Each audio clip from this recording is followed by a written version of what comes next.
ओम नमो भगवते वासुदेवाय। ओम नमो भगवते वासुदेवाय।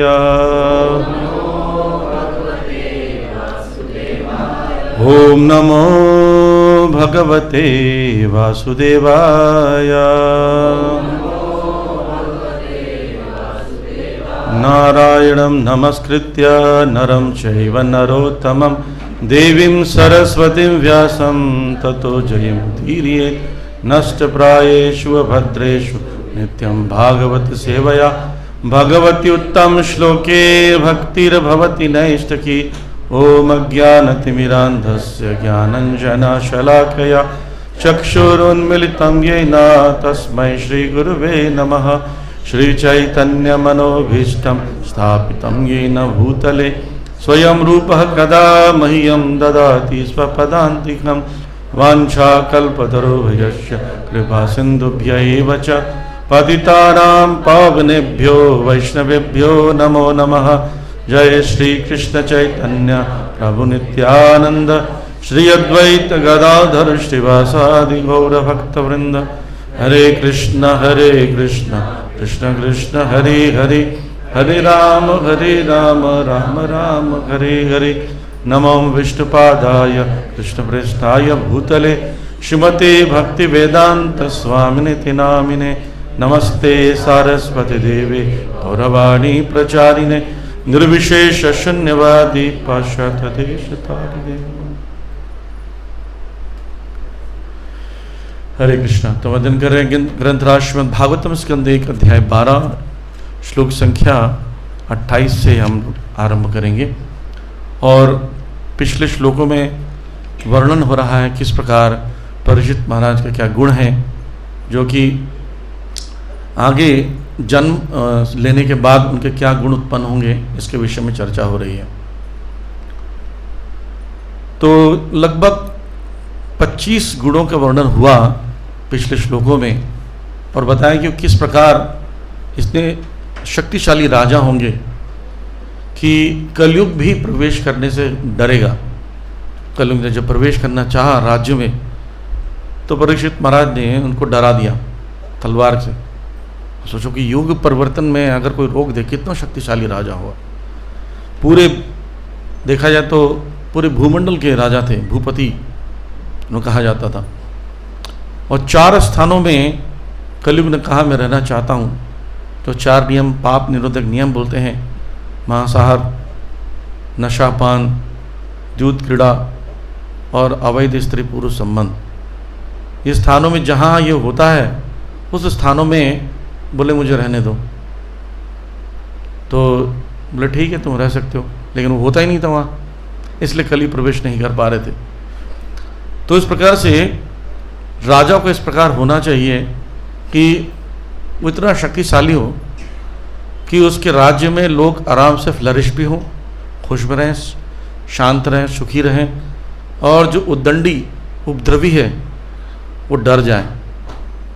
वो उनका ऐसा लगे कि राजा के सामने हम गड़बड़ करें तो अच्छा नहीं होगा, और अच्छे से रहें तो बहुत अच्छा राजा। देखिए करप्शन कहाँ बढ़ता है, जहाँ पेट नहीं भरा होता।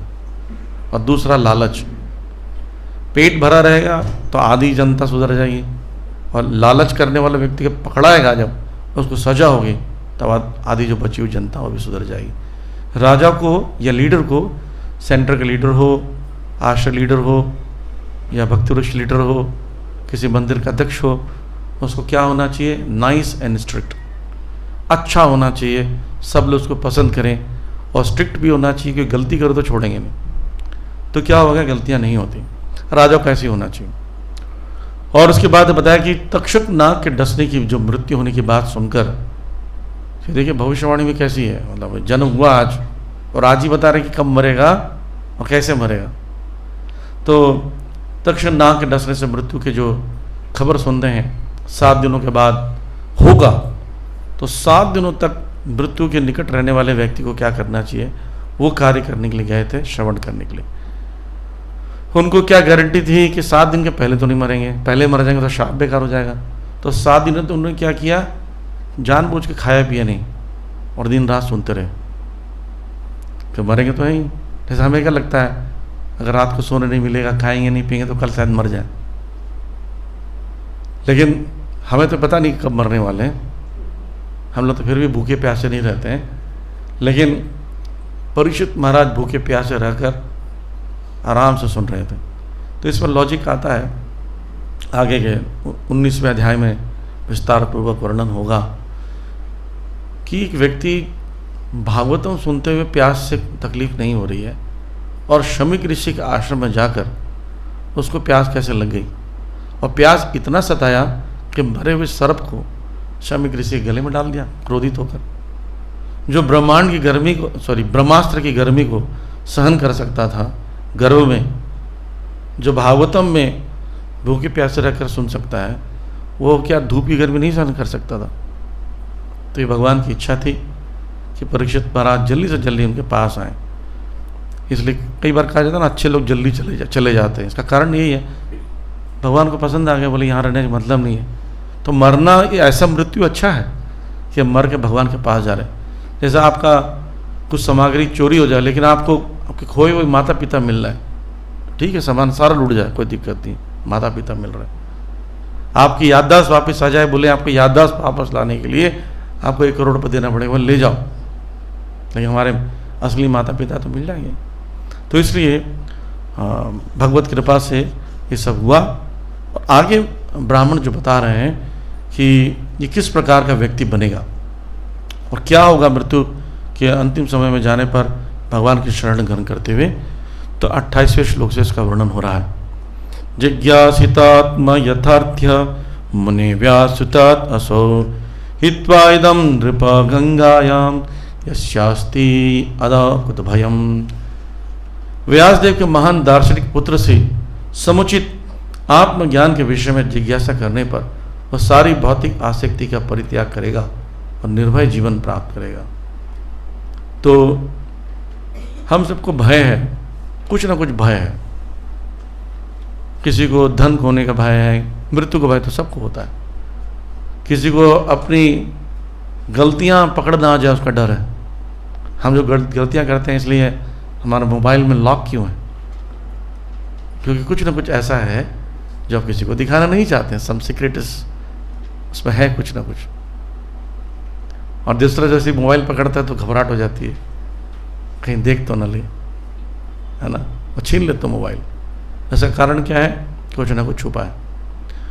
हो सकता है उसमें ऐसी बात छुपी हो जो आप उस व्यक्ति को विशेष बताना नहीं चाहते हैं, जिसका उसकी श्रद्धा खराब ना हो, ऐसा भी हो सकता है। और कुछ ऐसा भी हो सकता है जो आपका बहुत गंभीर विषय है, जिसको पता चलने पर आपका रिलेशन खराब हो जाए। ऐसे ही कुछ ना कुछ भय रहता है।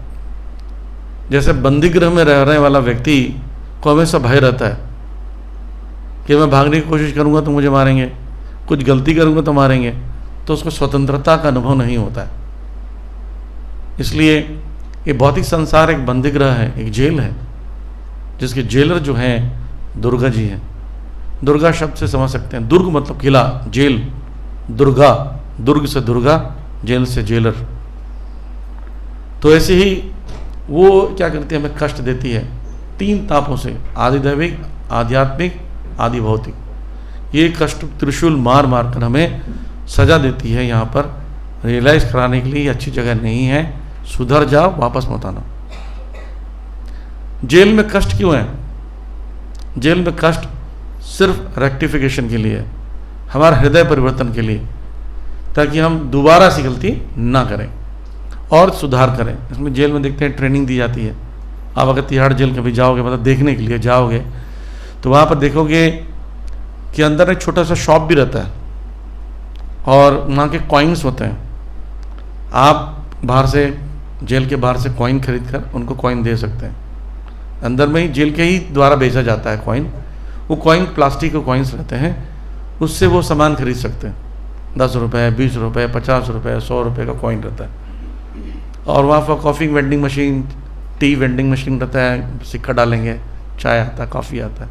अच्छा जीवन हुआ, ट्राई कर सकते हो।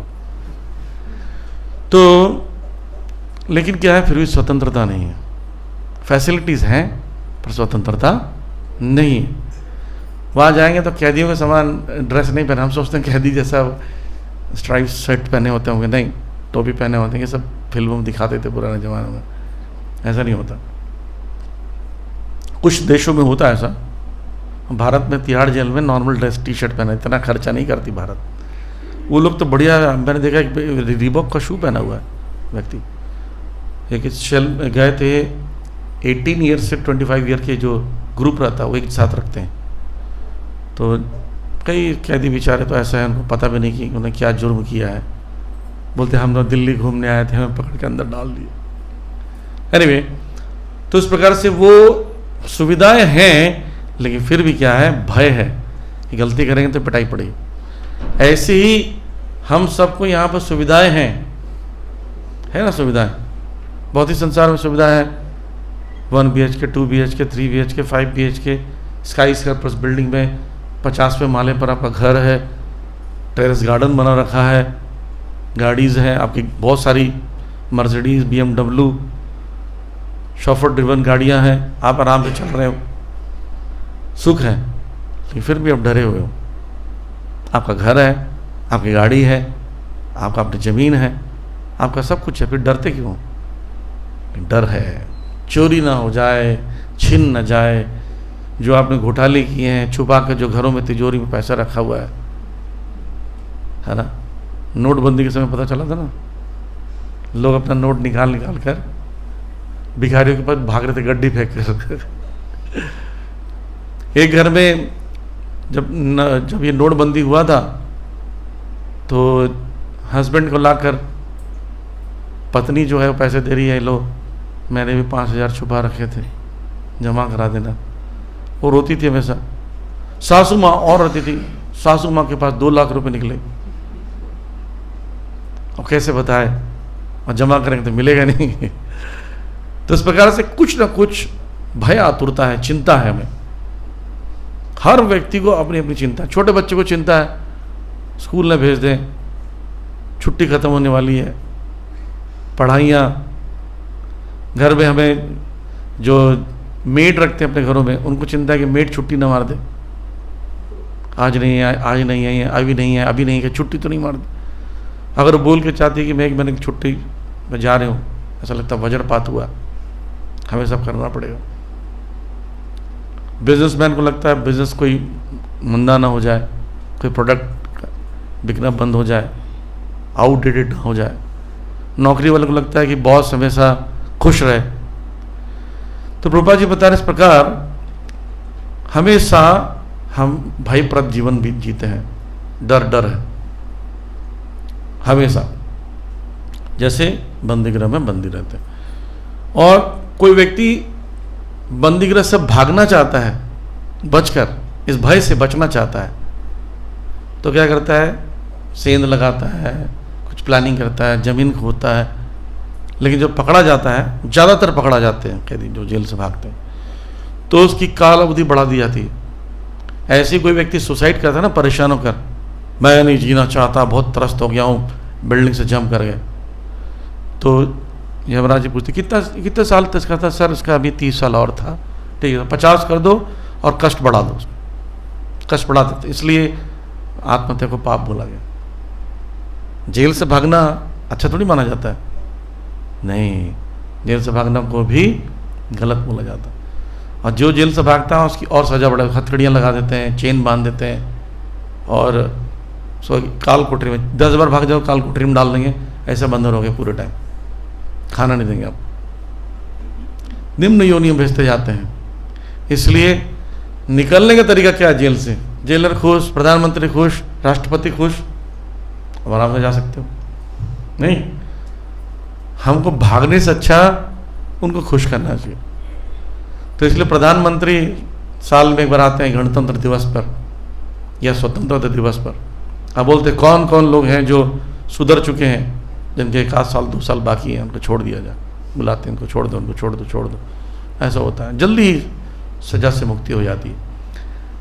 तो भगवान की भक्ति करने से या आत्मज्ञान मिल जाने पर, आत्म साक्षात्कार हो जाने पर ये कार्य सरल हो जाता है।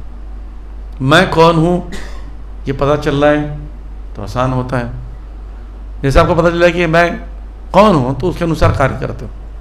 जब आपको ये ज्ञान नहीं कि मैं कौन हूँ, जैसे छोटा बच्चा देखना, सारे छोटे बच्चे ना एक समान काम करते हैं, स्त्री हो पुरुष हो, लेकिन जैसे जैसे उसको स्त्री हूँ ज्ञान हो जाता है, जो समाज उसको ज्ञान देता है, स्त्री जैसे एक्ट करने लगती हो, पुरुष को पुरुष जैसे ज्ञान हो जाता था, पुरुष जैसे करने लगता है। तो जैसा आपको ज्ञान होता है मैं कौन हूँ, मेरी स्थिति क्या है, वैसे एक्ट कर दो। इसलिए आत्मज्ञान होना ही एक मुक्ति का मार्ग है, प्रारंभिक अवस्था है। जैसे शास्त्रों में लिखा गया, मुक्ति क्या है, नथिंग एल्स स्वरूपेण व्यवस्थित ही, मुक्ति अन्यथा रूपम स्वरूपेण व्यवस्थित ही। मुक्ति और कुछ नहीं है, अपने स्वरूप पर स्थित होना है। जैसे बीमार व्यक्ति स्वस्थ हो गया, तो बीमार व्यक्ति स्वस्थ हो गया मतलब अपनी स्थिति में वापस आ गया। वो स्वस्थ था, बीमार हो गया, बीमार से स्वस्थ हो गया, तो अब उसको बीमारी से मुक्ति मिले बोलते हैं। राइट, समझ में आ रहा बात? कि कोई व्यक्ति अपनी वास्तविक स्थिति में आ गया, उसी को मुक्ति कहते हैं। तो आत्मा स्वतंत्र है, भगवान का नित्य दास है और भौतिक संसार में बंधन में बंधा हुआ है। तो जब वापस भक्ति को जान जाता है, आत्मज्ञान हो जाता है, उसको बोलते हैं मुक्ति। जैसे जेल से बाहर निकलना मुक्ति है ना, वो समझ जाता है मुझे चोरी नहीं करना, मैं समझ में नागरिक हूँ, मैं देश की सेवा करना चाहिए, गवर्नमेंट मालिक है, मैं नौकर हूँ। और पहले क्या सोचता, हम गवर्नमेंट को नहीं मानते, चढ़ा दो गाली, चला दो गोली, चला दो ये। तो बोले अच्छा बेटा हम बताते हैं गवर्नमेंट क्या होती है, चलो मारपीट के अंदर ले जाते हैं, अंदर बताते हैं कि हम गवर्नमेंट कैसे हैं, कड़ी सजा। तो श्रीमद् भागवतम का एक गुण है, श्रीमद् भागवतम इसको अभय पद देने वाला माना जाता है। जो भी श्रीमद् भागवतम पढ़ता है उसको ये समझ में आ जाता है कि मैं कौन हूँ और मुझे करना क्या है, कहाँ जाना। ठीक है, बहुत सिंपल प्रोसेस है। मैं जैसा बोल रहा हूँ वैसा कीजिए आप लोग, ठीक है, आप समझ जाएंगे। जैसे बोलूँगा वैसे बोलना है और वैसे करना भी, ठीक है। हाथ उठाइए ऐसे, बोलिए अभी कहाँ है, करिए ऐसा है, अभी कहाँ है, जाना कहाँ है, जाएंगे कैसे, अभी कहाँ है, जाना कहाँ है, जाएंगे कैसे, अभी कहाँ है, जाना कहाँ है, जाएंगे कैसे। ये तीन चीज़ें याद रखते हैं, पूरा जीवन सफल हो जाएगा। अभी कहाँ है, भौतिक संसार में, जाना कहाँ है, भगवत धाम, जाएंगे कैसे, हरे कृष्णा कृष्णा कृष्णा हरे हरे, हरे राम राम राम हरे कृष्ण मंत्र जपो और जाओ। सरल विधि है। तो ये श्रीमद् भागवतम अपनी वाणी से शिक्षा देता है। लोग सुनते हैं इसको तभी समझ पाते हैं कि जेल है, नहीं तो यहीं पर सेटल होना चाह रहे हैं। जैसे कई लोग जेल में सेटल होना चाहते हैं। एक कैदी साहब मिले थे, वो जेल में सेटल था, वो मर्डरर था, उसको 2 साल बाकी थे। तो मैंने बोला 2 साल बाद आप क्या करोगे? बोले जी बाहर तो बेइज्जती हो चुकी है और कोई काम सीखा नहीं हमने यहाँ सीनियर प्रिजनर हूँ तो बड़ा सम्मान है, लोग हाथ पर दबाते हैं, लाइन में घुसता हूँ, रोकता टोकता नहीं है, मर्डर के नाम पर डरते हैं। तो एक आध किसी को चाकू मार दूंगा बाहर भी, फिर अंदर सेटल, आधा ज़िंदगी निकल के आधा अंदर बिता दें। ऐसी हम सोच रहे हैं जी मरना सबको है जी, तकलीफ उलीफ तो सबको हो रही जी, ये बढ़िया से कमाओ उमाओ, खराब शराब वराब पियो, नाचो गाओ खाओ, एंजॉय करो। एक कंपनी है गाड़ी की, नाम नहीं बताऊंगा, उसके नीचे लिखा रहता है, उसके लोगों में लिखा रहता है 1 लाइफ वाई वरी, है ना, 1 लाइफ वाई वरी। तो ये ना यमराज को बहुत बुरा लगता है बात, क्योंकि मरने के बाद आप उनके पास जाते हो तो यमदूत बोलते हैं महाराज जी ये बोल रहा था 1 लाइफ वाई वरी। बोले तो इसको एक्स्ट्रा मारो हमारे तरफ से कि 1 लाइफ, इसके बाद क्या जीवन नहीं होता, हम हैं इसके बाद, हम है तो यम है, चलो लेकिन बहुत पिटाई करते हैं।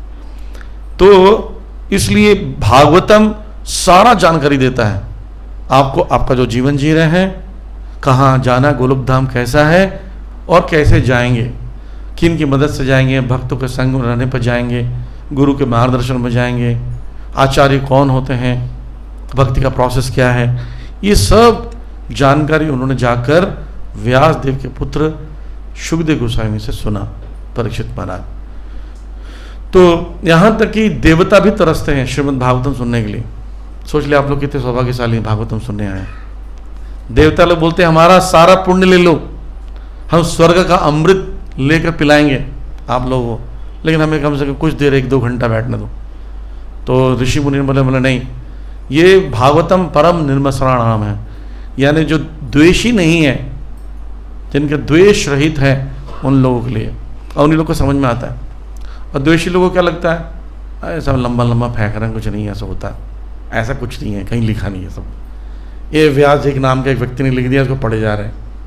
अच्छा, व्यास जी ने कैसे लिख दिया चंद्रगुप्त मौर्य के बारे में, कैसे लिख दिया है ना, कैसे लिख दिया भगवान बुद्ध के विषय में, जो लिखे भविष्यवाणी वो हो रहा है, कैसे लिख दिया उन्होंने पहले से।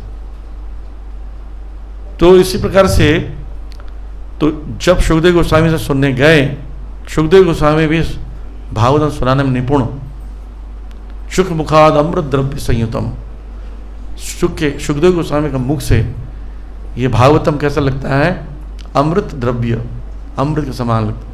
हृदकर्ण रसायन कथा, कान से जाकर हृदय को स्वच्छ करने वाला।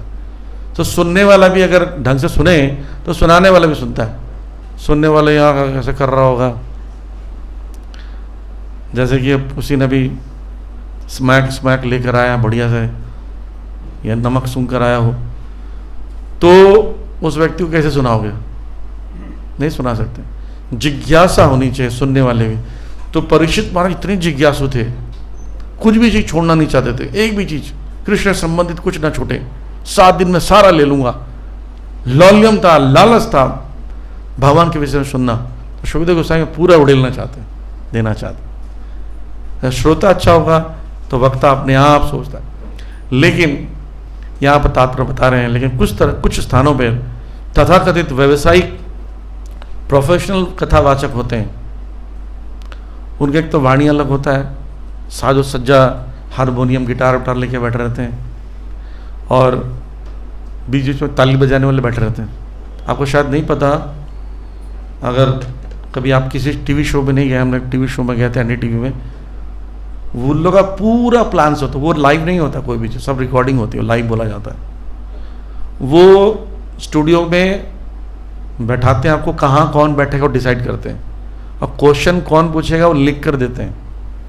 आप ही पूछोगे क्वेश्चन और कोई नहीं पूछ सकता, और ये क्वेश्चन पूछना है। और उनको भी स्क्रिप्ट दिया जाता है, जो लोग फाइटिंग करने आते हैं, जो डिबेट करने आते हैं ना, उनको बताते हैं क्या क्वेश्चन होगा, क्या डिस्कस करना है, सारा बताते हैं, नहीं तो वो लोग इतना नहीं बोल पाएंगे। और एक बूम माइक रहता है जो दिखता नहीं है ऊपर से, और एक लेडी आती है, वो 5 मिनट की ट्रेनिंग देती है, लेडी या जेंट्स जो भी होंगे, बोलेंगे कि पीछे से ताली से बजेगा तो सबको बजाना है, तैयार रहना।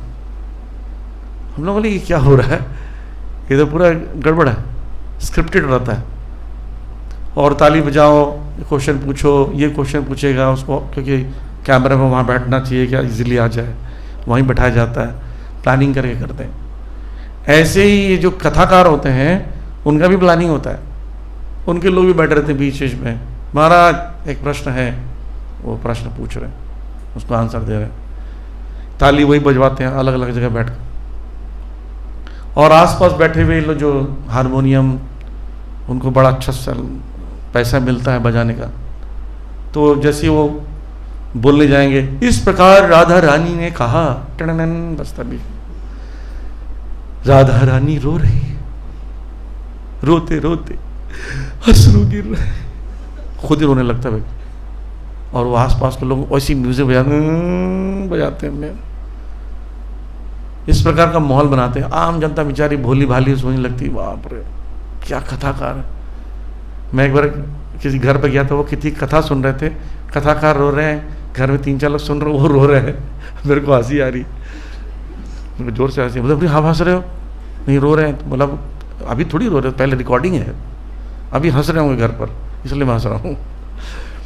तो ये सब जो कथाकार, व्यवसायिक कथाकार होते हैं, एक माता जी ने मुझे शेयर किया था, अपने घर में भागवतम कथा कराई, और भागवतम कथा में यंग लड़का 25 साल का वो कथाकार था, वो बोल रहा है रुक्मिणी जी तो घर से भाग गई कृष्ण के साथ, पिताजी ने कोई दहेज नहीं दिया, शादी किस प्रकार हुई, ये चिंता हम वैष्णव को सता रही है।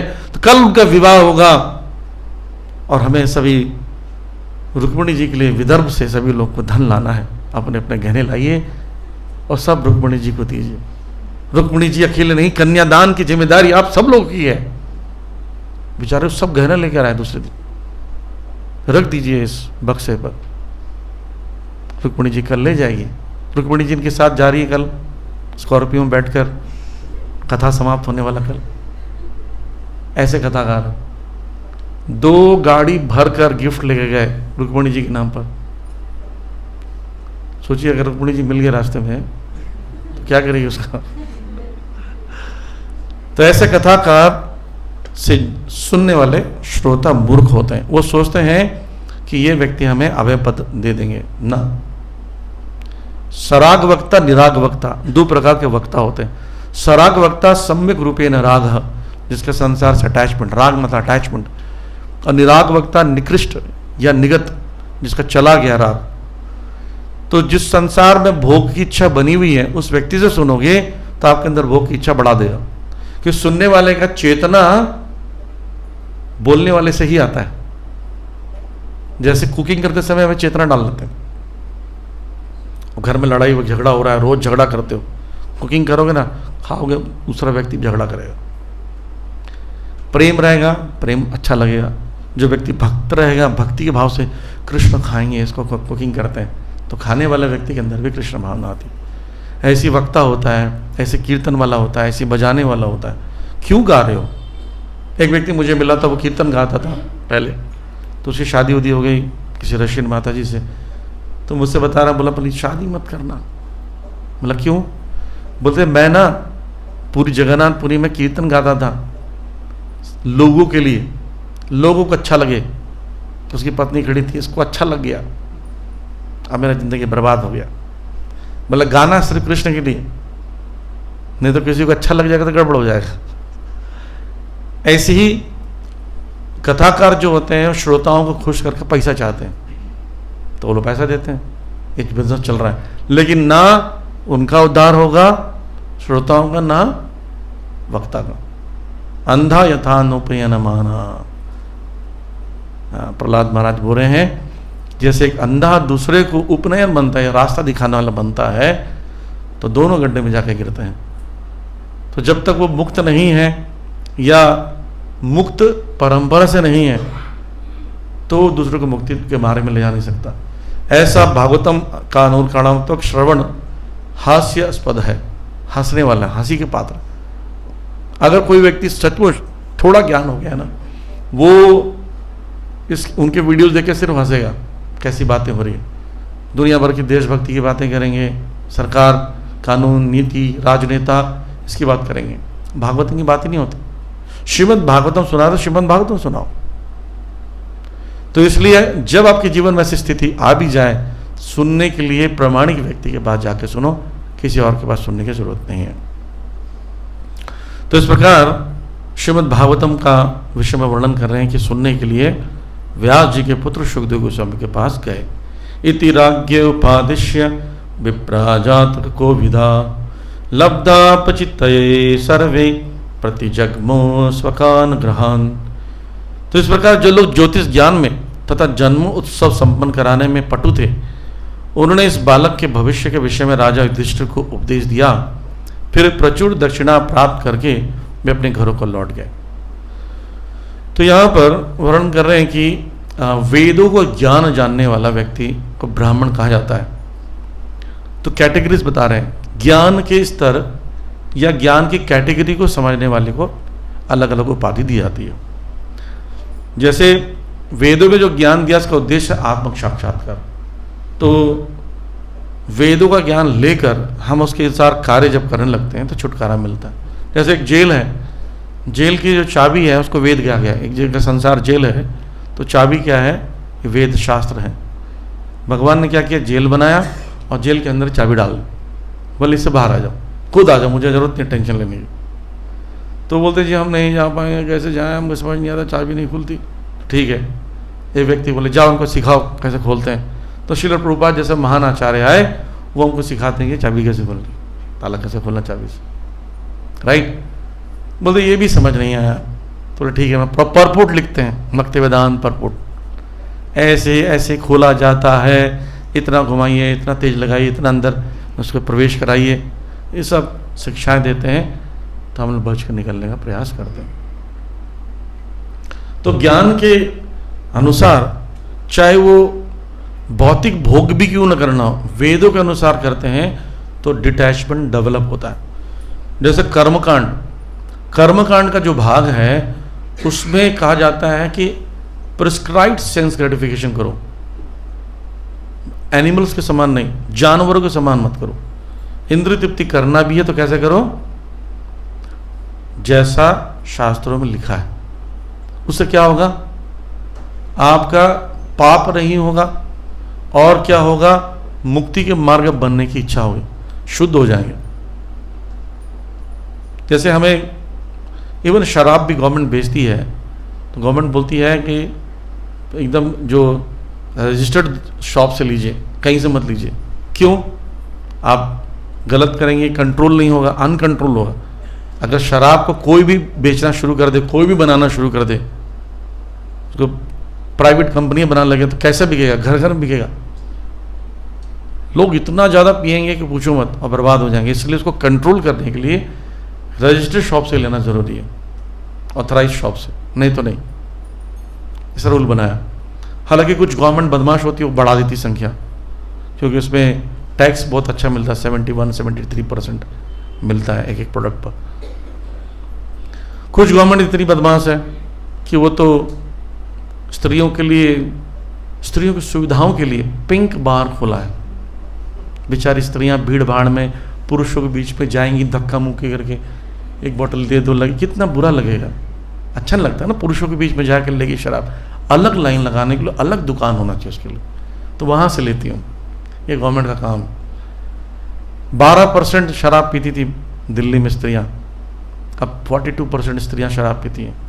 ये प्रोग्रेस, ये सफलता है गवर्नमेंट की, है ना। कहाँ लाइन लगाएगी, कुछ दिन बोलेंगे हम घर में पहुँचाएंगे, फिर पिलाएंगे भी। तो कंट्रोल करना ज़रूरी है, रिस्ट्रिक्शंस ज़रूरी है इंद्रिय तृप्ति पर कैसा होना चाहिए, ऑथराइज्ड। तो वेदों के अनुसार जब ज्ञान दिया जाता है तो कंट्रोल होता है। तो इसलिए जो वेदों में ज्ञान है उसका कई विभाग हैं। जो वेदों के ज्ञान में समर्पित होकर चलता है उसको विप्र कहा जाता है। विप्र ज्ञान जो कि वैदिक ज्ञान में स्नातक होता है, ठीक है। और ऐसा भी कहा जाता है कि जो कर्मकांड के भागों में एक्सपर्ट होता है उसको विप्र कहा जाता है। कर्मकांड के अलावा इसमें 2 और कांड होते हैं, ज्ञान कांड और उपासना कांड। जो व्यक्ति थोड़े बुद्धिमान होते हैं वो ज्ञान कांड के भाग को ज़्यादा अच्छे से अध्ययन करते हैं, जिससे उनका ब्रह्म ज्योति या निराकार ब्रह्म में प्रवेश करने की इच्छा प्रकट होती है। पर इंद्रिय तृप्ति करने की इच्छा नहीं है।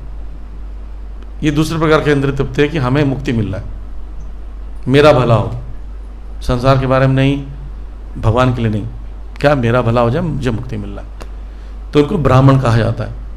और उपासना कांड में जो रहते हैं ब्रह्म सिद्धि प्राप्त किए वो वैष्णव होते हैं। जो भगवान की भक्ति में ही रत रहते हैं वो वैष्णव कहलाते हैं। तो 3 कैटेगरी हुए, विप्र, ब्राह्मण और वैष्णव। तो विप्र कर्मकांड के लिए, और ब्राह्मण जो हो गए ज्ञान कांड के लिए, और उपासना कांड के लिए वैष्णव हो गए। इनमें 3 गुण और भी होता है। एक ब्राह्मण के अंदर 3 गुण और होना जरूरी है। क्या क्या? आयुर्वेद और धनुर्वेद और भविष्यवाणी के विषय में ज्ञान होना चाहिए, ज्योतिष विद्या। ये 3 भी ऑथराइज्ड ग्रंथ होते हैं। धनुर्वेद, उसको तीर चलाना आना चाहिए, वो नहीं तो फिर सिखाए कैसे? शिक्षक ही सिखाता है, क्षत्रिय को नहीं सिखाता है, याद रखना। ब्राह्मण क्षत्रिय को सिखाता है, तो ब्राह्मण को पता होना चाहिए। जितने भी संसार में बिजनेसमैन हैं, गाड़ी चलाने वाले हैं, ट्रेन चलाने वाले हैं, एरोप्लेन चलाने वाले, कोई टीचर पढ़ाया, और टीचर को चलाना आना चाहिए, राइट। तो धनुर्विद्या जैसे द्रोणाचार्य को आता था, कृपाचार्य को आता था, इसलिए पांडवों को शिक्षा दी। ऐसी ब्राह्मण को यह भी आना चाहिए, क्या, आयुर्वेद की शिक्षा। इसलिए पुराने जमानों में जो लोग भिक्षाटन जाते थे ना, भवती भिक्षान देही, तो फिर उन घर में बुलाते थे, आइए ब्राह्मण देवता घर आइए, उनके पैर धोते थे, माल्यार्पण, भोजन दिया, तो वो घर का हाथ, सबका हाथ देखता था, भविष्यवाणी करता था, आप घर में संकट है, समस्याएं हैं, इसको सुधारो, और शरीर देखकर, नब्ज देख कर बता देता है बीमारी क्या है। ऐसे होता था ज्ञान पहले ब्राह्मण। ये नहीं कि बीमारी के लिए किसी और के पास जा रहे हैं, भविष्य किसी और को दिखा रहे हैं, सब छल कर रहे हैं आज। और ब्राह्मणों को इतना धन दे देते थे कि इस काम को फ्री करते थे वो लोग, घूम घूम के बस फ्री में करते, कुछ देने की जरूरत नहीं, खिला दो बहुत है, हमारा परिवार सुखी है, राजा ने पर प्रचुर मात्रा में दान दिया है। देखिए, ब्राह्मण का अगर घर चल रहा है तो ब्राह्मण इतना उदार होता है। ब्राह्मण का मतलब उदार है, ब्राह्मण का उल्टा होता है कंजूस, है ना। ब्राह्मण का उल्टा कंजूस होता है, जो किसी को देना नहीं चाहता। ब्राह्मण हर चीज देता है, दान, ज्ञान, पठन, याजन सब देता है, तो उसके पास आएगा तभी तो देगा, है ना। तो इस प्रकार से वो एक व्यक्ति सब कार्य करता था। तो यहां पर जितने भी पटु, जातक, विप्र, कर्मकांडी वो थे, उन्होंने क्या किया, उसके बर्थ चार्ट को देखा, कुंडली को देखा, और उसका निर्णय लिया कि क्या क्या होगा, कैसे कैसे, डिटेल बताया। तो महाराज युधिष्ठिर बहुत प्रसन्न हुए और पूरा पर्याप्त धन उनको दिया, ताकि वो कहीं जाकर और मांगे नहीं। देखिए, ब्राह्मण अगर घर घर जा सिर्फ अपनी पेट पालने के लिए, परिवार पालने के लिए मांग रहा है, तो ज्ञान कब देगा, शिक्षा कब देगा, है ना। गुरु की सेवा इसलिए की जाती है कि गुरु अपने निजी कार्यों में अपना समय व्यय ना करे, हमें शिक्षा दे।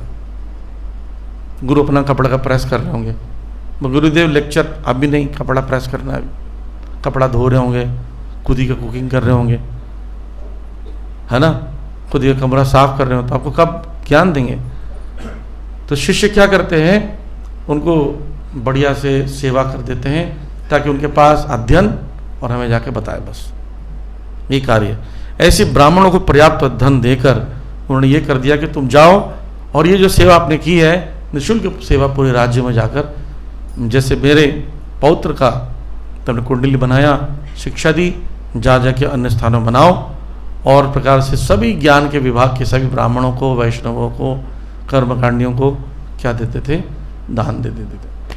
तो यहाँ तक हमने पढ़ा कि किस प्रकार सारा भविष्यवाणी कर कर ब्राह्मण अपने अपने दान लेकर अपने स्थान में चले गए। बाद में इसके विषय में बताया जाएगा किस प्रकार परीक्षित नाम क्यों पड़ा उनका। अभी तो जन्म हुआ है, परीक्षित नाम क्यों पड़ा, और परीक्षित नाम पढ़कर उन्होंने क्या किया, किस प्रकार एक महान वैष्णव बने, और पूरे जीवन के विषय में चर्चा होगी। हरे कृष्ण। कोई प्रश्न है?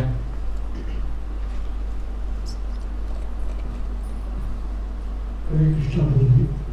मुझे भागवत में जो भविष्यवाणी है कि आने वाले समय में यज्ञों का अधिकार हो जाएगा पूरी पृथ्वी को, हाँ, नगरों पे, कस्बों में, नदियों पे, तो फिर ये हरिनाम जो इतना शक्तिशाली है वो क्या विरुद्ध? हाँ, वो भी लिखा है, वो भी भागवतम लिखा है, उसी अध्याय में पढ़िए, 12वें स्कंद में है।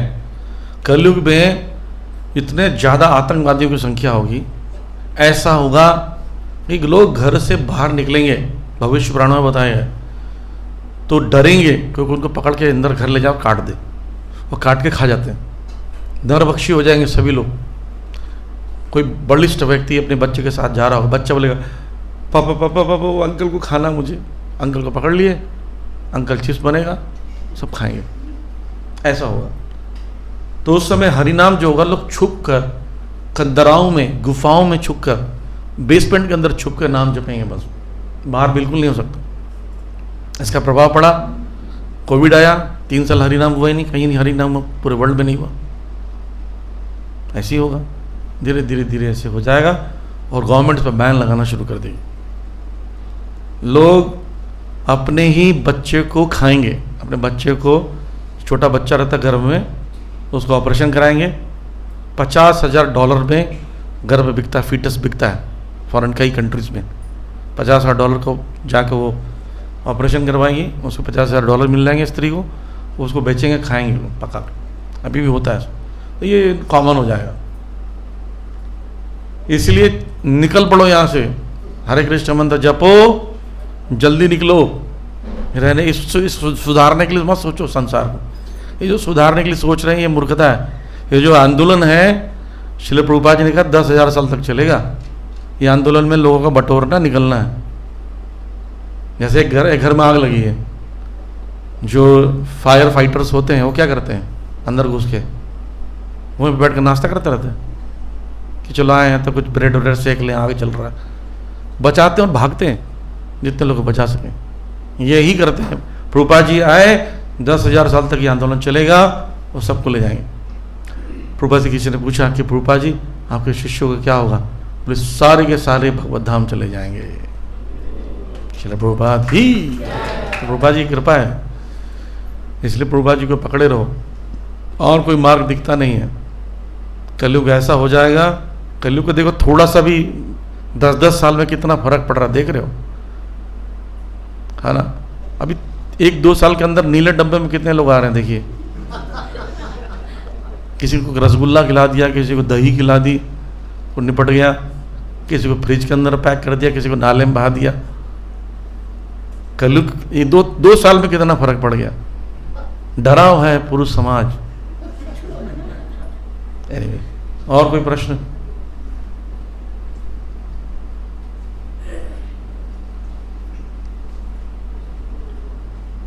हरे कृष्ण।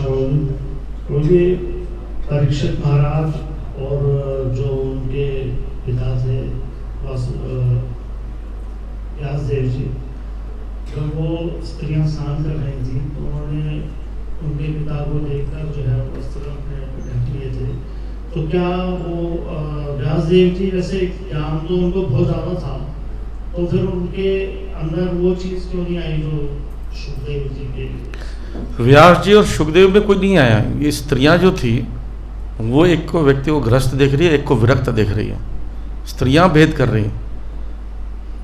व्यास जी, ये कथा जो मैं बता देता हूँ, सुखदेव गोस्वामी माता गर्भ में 13 साल रहे। भगवान कृष्ण के कहने पर वो बाहर निकले और निकलते से वो वैराग लेके चलने पड़े। तो चलते रहे। व्यास जी को पता चला, व्यास जी उनके पीछे पीछे दौड़ रहे हैं, पुत्र पुत्र रुको रुको ठहरो। तो पुत्र के पीछे पीछे जा रहे हैं।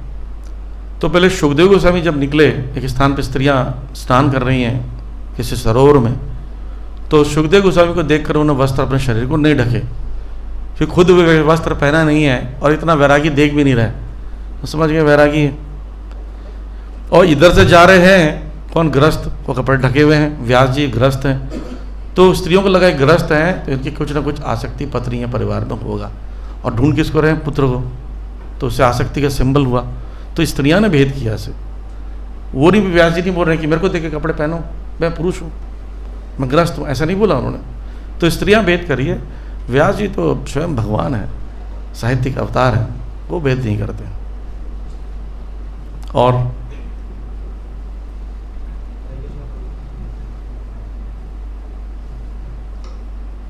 हरे कृष्णा।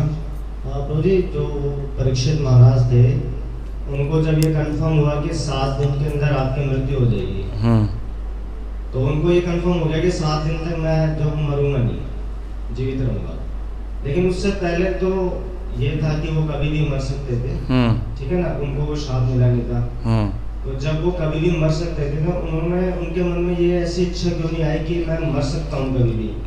और ये जो मैं भागवत श्रवण का उन्होंने वो कंफर्म किया सुखदेव जी से कि भाई मृत्यु के समय में क्या करना चाहिए, ये इच्छा पहले क्यों नहीं उत्पन्न हुई? इसका 2 उत्तर है। बहुत सरल सा भाषा है कि कोई व्यक्ति जब मरने वाला है तो सब कुछ त्याग कर वो एक ही कार्य कर सकता है, लेकिन जब तक वो मरता नहीं है तब तक वो अपने करते हुए को भी पूरा करता है। परीक्षित महाराज के विषय में प्रश्न पूछा गया है नैमिषारण्य के ऋषियों के द्वारा कि ऐसा क्या हुआ, परीक्षित महाराज इतने बड़े राजा, आप पढ़ेंगे श्रीमद् भागवतम में ये प्रश्न पूछा गया जो आप पूछ रहे हैं, इतने बड़े राजा हैं, उनको बड़ी चिंता नहीं हो, राज वैसे छोड़ के चले गए, कथा क्यों सुनने गए, राज की चिंता नहीं थी, क्यों चले गए? तो बता रहे हैं कि उनको श्राप मिला था, बाद में उत्तर दिया, उनको श्राप मिला था मृत्यु 7 दिन का। तो कोई भी राजा अपने राज्य को पालन करता है जब राजा रहता है, उसके काम में प्रजा को, उसका कर्तव्य है। भगवान के द्वारा ये आदेश है कि राजा का कर्तव्य है प्रजा का ध्यान रखे, उनको धर्म के मार्ग पर चलाए। दूसरी बात, वो महाभागवत पहले से थे, जो भगवान का बचपन में ही दर्शन कर लिया हो, जैसे कि यहाँ पर ब्राह्मण बोल रहे हैं, वो बड़ा बड़ा हो गया क्या भगवान का भक्त नहीं बनेगा? श्रीमद् भागवतम के विषय में पहले से सुनते थे, पहले से श्रवण करते थे। पर रोज श्रवण कैसे कर सकते हो? जैसे आप गृहस्थ हो, आप घर में फैमिली का आपके ऊपर बर्डन है या जो भी सर्विसेज है, उसको आप करते हुए श्रवण करते हो, वो करते रहते थे। उनके मन में भी याद आता है मैं कभी मृत्यु हो जाएगी लेकिन मैं सेवा करता रहूँ। लेकिन जब उनको पता चला 7 दिन मेरे पास हैं, डेफिनेट 7 डेज हैं, तो मुझे पूरी तरह सब कुछ त्यागने में कोई मुझे रोकेगा नहीं। जैसे आज कोई आप त्यागने जाओ, घर वाले बोले क्या मरने वाले हो क्या, अभी से जा रहे हो, आपको लगेगा तो भागना हुआ जिम्मेदारी से, राइट? लेकिन जब आपको पता चल रहा है कि मैं 7 दिन मारने वाला हूँ, घर वालों को भी पता चल रहा है कि मेरे हस्बैंड या मेरे परिवार के सदस्य के पास 7 दिन, बोले मैं जा रहा हूँ गंगा के तट पर श्रवण करने, बोले हाँ जाओ जाओ, खुद ही भेजेंगे। ये कारण था उसको। एक प्रश्न आपने बताया था कि जो प्रामाणिक वक्ता होते हैं, अगर उनकी एब्सेंस में, उनकी अनुपस्थिति के अंदर जो श्रोता होते हैं, उनको अगर कथा सुननी है तो क्या वो जो बुक्स होती हैं उनका सहारा ले सकते हैं कि भाई मैं प्रामाणिक वक्ता तो मुझे मिल नहीं रहे मान लो एब्सेंस में, तो उनको पढ़ करके उसकी पूर्ति की जा सकती है? हाँ बिल्कुल की जा सकती है। श्रील प्रभुपाद जी जो ग्रंथ हैं वो प्रामाणिक हैं, और श्रील प्रभुपाद जी के परपोर्ट से वो लेक्चर ही है। प्रभुपाद जी ने तो रिकॉर्डिंग की है ना, उसको लिखा गया बाद में, तो परपोर्ट ही लेक्चर है। कहीं भी संसार में रहकर प्रामाणिक वक्ता नहीं मिलते हैं, तो श्रील प्रभुपाद जी का संग रोज हर समय ग्रंथ पढ़कर कर सकते हैं। और कोई प्रश्न? ग्रंथ श्रीमद् भागवतम की निताय गौर।